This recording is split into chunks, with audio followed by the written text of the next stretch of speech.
എല്ലാവരും പറയുവേ നീ പറഞ്ഞ വാക്കിന് എന്ത് വിലയാണുള്ളതെന്ന്.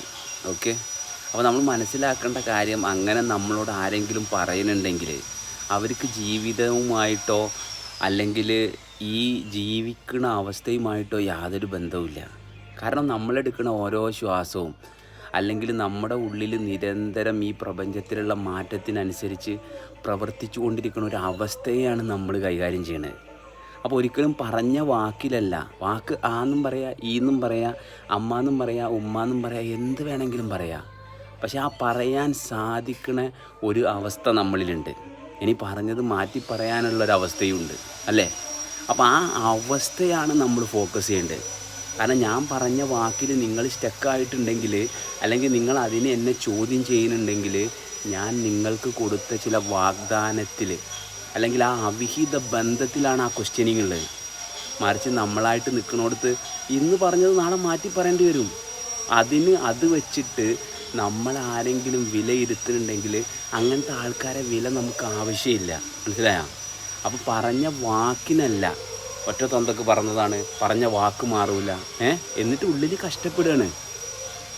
കാരണം നിരന്തരം മാറിക്കൊണ്ടിരിക്കുക. എടുക്കുന്ന ഓരോ ശ്വാസവും ഇന്നലെ കഴിച്ചതും ഇന്ന് കഴിച്ചതുമായിട്ട് നിരന്തരം ഇതിൽ മാറ്റങ്ങൾ വന്നുകൊണ്ടിരിക്കുക.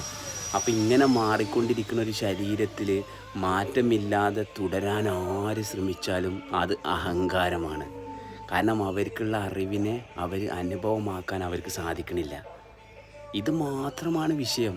അഹങ്കാരമെന്ന് പറയുമ്പം ഞാൻ എന്താണോ മറ്റുള്ളവരിൽ നിന്ന് അറിഞ്ഞത് അതുമായിട്ട് ചേരാൻ വേണ്ടിയിട്ട് ഈ കംപ്ലീറ്റ് സിസ്റ്റത്തിനെ ഞാൻ ഇതിൽ നിന്ന് മാറ്റിയിട്ട് എൻ്റെ മാനസികമായ സങ്കല്പങ്ങളിലേക്ക് കൊണ്ടുപോവാണ്.